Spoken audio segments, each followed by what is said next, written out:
Video பார்க்குற எல்லாருக்குமே வணக்கம். சூரை மீன் வச்சு செட்டிநாடு ஸ்டைலில் நல்ல காரமாக ஒரு குழம்பு செய்து பார்க்கலாம். இங்கிலீஷில் இதுக்கு பேர் எல்லோ ஃபின் டூனா.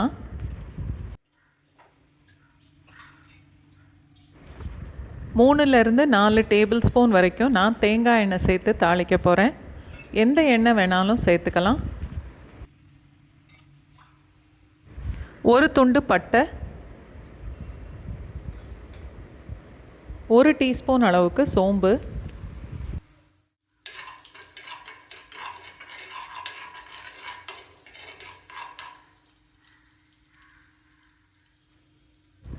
நாலு பச்சை மிளகாய், 3/4 அளவுக்கு கீரி எடுத்திருக்கேன்.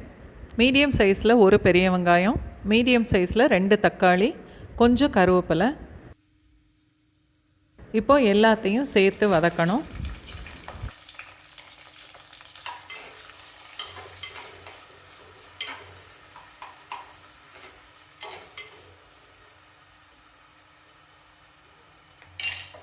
வெங்காயம் தக்காளி வதக்கும் போதே தேவையான அளவுக்கு உப்பும் சேர்த்து வதக்கலாம்.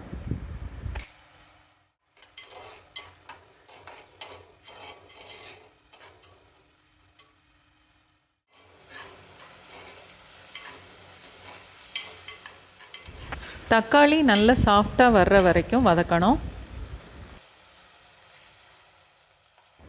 3 டீஸ்பூன் அளவுக்கு இஞ்சி பூண்டு பேஸ்ட்,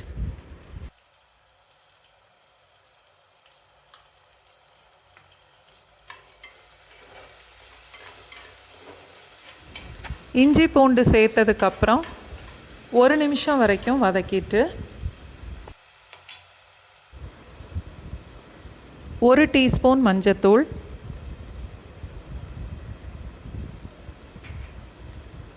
1 டேபிள் ஸ்பூன் மிளகாத்தூள், 1 டேபிள் ஸ்பூன் மல்லித்தூள், 1 டீஸ்பூன் மிளகுத்தூள்,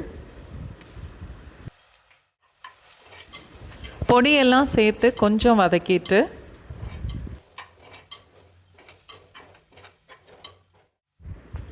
ஒரு எலுமிச்சம்பழம் அளவுக்கு புளி நல்லா கெட்டியாக கரைச்சி எடுத்திருக்கேன். 3/4 கப் அளவுக்கு இருக்கும். அதோட 1 கப் அளவுக்கு தண்ணி,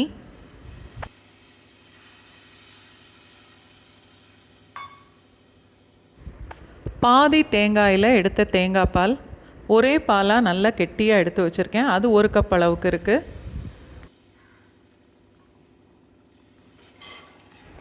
நல்லா கலந்து டேஸ்ட்டு பார்த்துட்டு உப்பு காரம் வேணும்னா சேர்த்துக்கலாம்.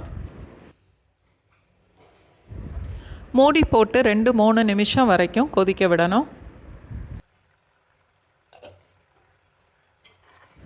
குழம்பு நல்லா கொதித்து இந்த அளவுக்கு கெட்டியானதும் 1/2 கிலோ சூரை மீன் கழுவி சுத்தம் பண்ணிவிட்டு சின்ன சின்ன துண்டாக தான் வெட்டி எடுத்திருக்கேன். குழம்புல சேர்த்துட்டா வேகிறதுக்கு 5லேருந்து 6 நிமிஷம் வரைக்கும் ஆகும்.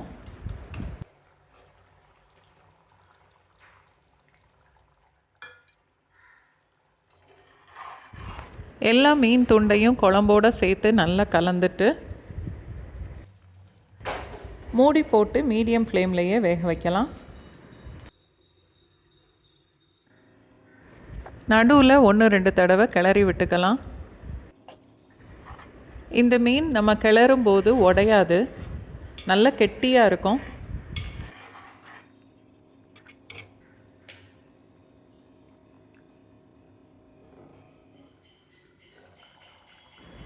அஞ்சு நிமிஷம் வரைக்கும் கொதிக்க விட்டுருக்கேன். இப்போது நல்லா கலந்துட்டு அடுப்பை ஆஃப் பண்ணிடலாம். மண் சட்டியில் சமைக்கும்போது நம்ம அடுப்பை ஆஃப் பண்ணதுக்கு அப்புறமும் இந்த சட்டியோட சூடில் கொஞ்ச நேரம் அந்த குழம்பு கொதிக்கும். மீனும் நல்லா வெந்து குழம்பும் ரெடி ஆகிடும்.